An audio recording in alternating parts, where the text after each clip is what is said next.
Olá, amigos, sejam bem-vindos para a parte 2 sobre Alta Idade Média. Na primeira aula, nós falamos sobre as invasões bárbaras e a constituição do Império Carolíngio. Agora nós vamos falar do declínio do Império Carolíngio, né? E o surgimento do feudalismo. E o que é o feudalismo? Estruturalmente falando, é o principal aspecto da Idade Média, correto? Prosseguindo mais adiante, nós vamos observar, nós chegamos a falar dessas duas obras, né? A obra do ano 1000, ano 2000, né? Na Pista dos Nossos Medos, de Georges Duby, que ele vai trabalhar no campo da mentalidade sobre os sentimentos humanos em cada época, certo? As angústias, os medos, né?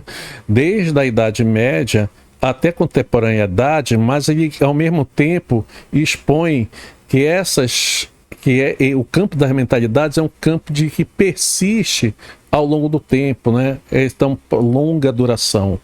Já por Amor e Cidades, o Legoff vai vai falar desde o início das cidades na Idade Média, como com pequenos amontoados urbanos, até os grandes conglomerados, né, urbanos da contemporaneidade.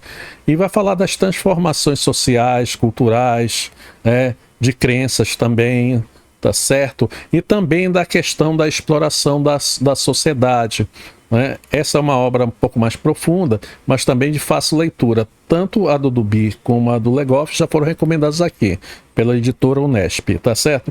Vamos seguir mais adiante. Tá, nós falamos das invasões bárbaras na aula passada, nós falamos da formação do Império Carolíngio, certo?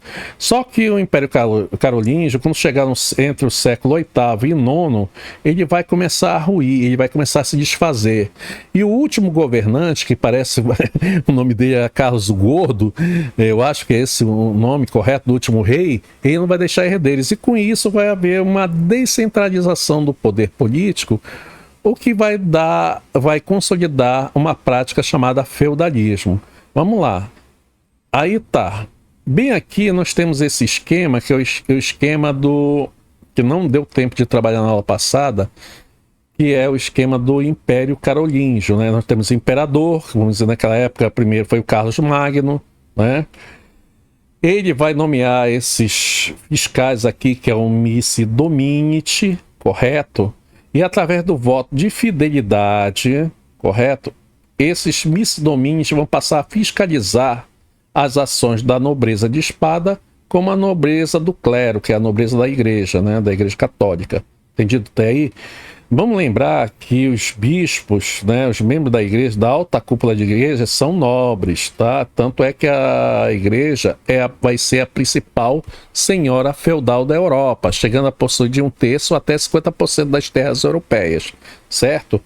Dito isto, aí esses nobres aqui, tanto a nobreza clerical como a nobreza de espada, eles vão ter os seus vassalos. Quem são os vassalos? São outros nobres, né, que não possuem terras, né, que são meio despossuídos, que vão prestar uma homenagem, né, a esses suceranos aqui. Quem é o imperador? É o sucerano e todos os suceranos aqui, tá? É esse sucerano aqui, né, é esse também, e vão prestar uma homenagem, que é a homenagem a um voto de fidelidade. Esse voto de fidelidade é consagrado na igreja, né, é levado para a igreja, onde é passado óleo, nesses vassalos que são nobres também, né? Eles são ungidos e a partir daí eles fazem um juramento e esse juramento é finalizado ou com uma bofetada no meio da cara para lembrar quem que manda, ou com um beijo na boca, dependendo, que é chamado de ósculo, dependendo da intenção do vassalo aqui, né? Tá certo? Então tá. Dito isto, nós temos os suceranos e os vassalos. Com o final do Império Carolíngio, o poder político vai ser fragmentado entre os nobres de espada, que vão ser os senhores feudais, e os bispos, né, que também vai ser a nobreza clerical, correto? E esses senhores, esses suceranos aqui, vão ter os vassalos, que são os nobres, né, de menor importância dentro da hierarquia da nobreza. Esses vassalos vão cuidar dos interesses desses suceranos aqui, certo? Vamos ver aqui. Esses vassalos vão cuidar, esses nobres vão cuidar dos interesses desse sucerano. Agora, por que eles vão cuidar? Porque eles vão receber desses nobres um feudo. Feudo quer dizer sustento, tá? Na maior parte das vezes eram terras. Eles recebiam terras, esses nobres iam defender as terras desses senhores, cobrar impostos, tá? Fazer os servos e os homens livres iam pagar os impostos e os servos iam pagar com parte da sua produção também, tá? Parte ficava para os próprios vassalos e a outra parte era entregue para os nobres aqui, que são os suceranos, né? Para esses suceranos. Entendido até aí? Então essa relação de cima ela some e fica somente essa relação aqui feudo-vassálica, que é uma relação de nobre para nobre, tá? De nobre para nobre, uma relação horizontal aqui, tá certo? Isso que nós vamos chamar de quê? De feudalismo, correto? Por quê? Porque esses vassalos vão receber um feudo, que o feudo quer dizer sustento, e ao mesmo tempo defender os interesses da nobreza a qual eles prestaram voto de fidelidade.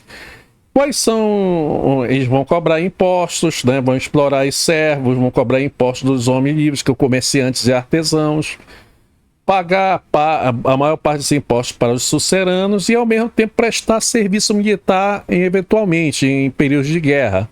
O vassalo, a nobreza, era um exército temporário que tinha que estar à disposição desses suceranos aqui, porque as guerras ainda eram bastante comuns nessa época. Entendido até aí? Beleza, né? É claro que você não domina uma sociedade, né, apenas pela força. Você tem que dominar a sociedade através das ideias.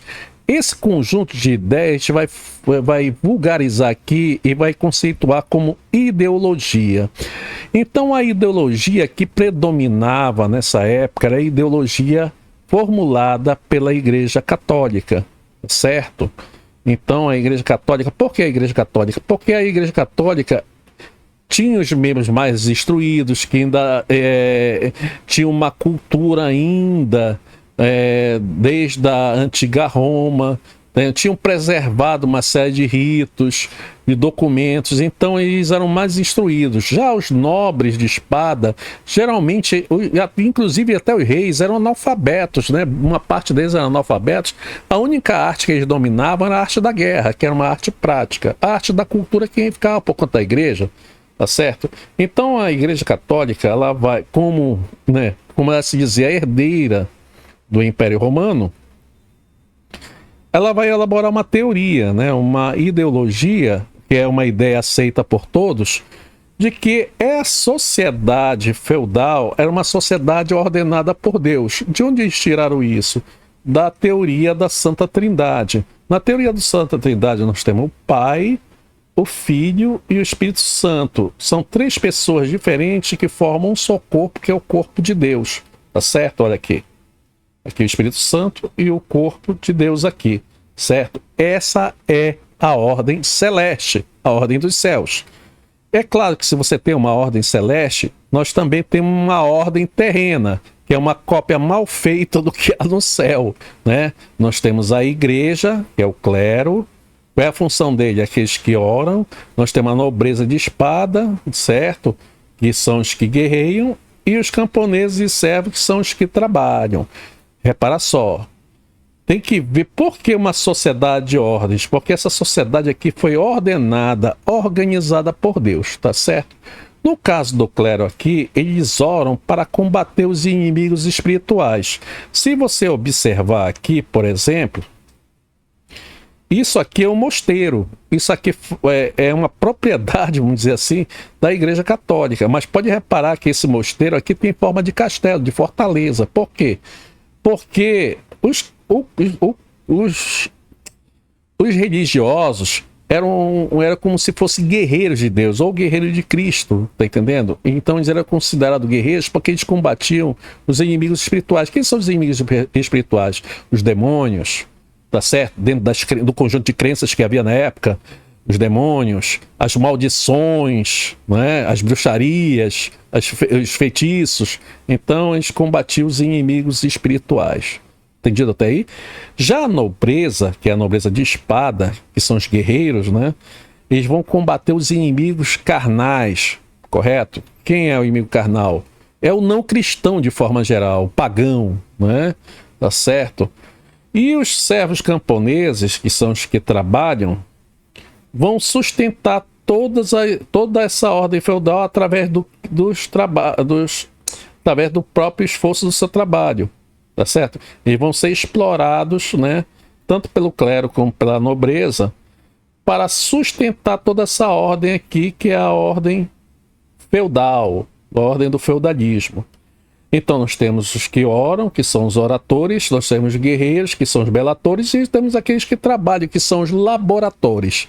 Então nós temos uma sociedade aqui, que é uma sociedade trifuncional coletivista, onde todos trabalham, todos têm uma função para preservar essa ordenação aqui, que ideologicamente foi composta, né? Foi composta pelo próprio Senhor, né? Entendido até aí?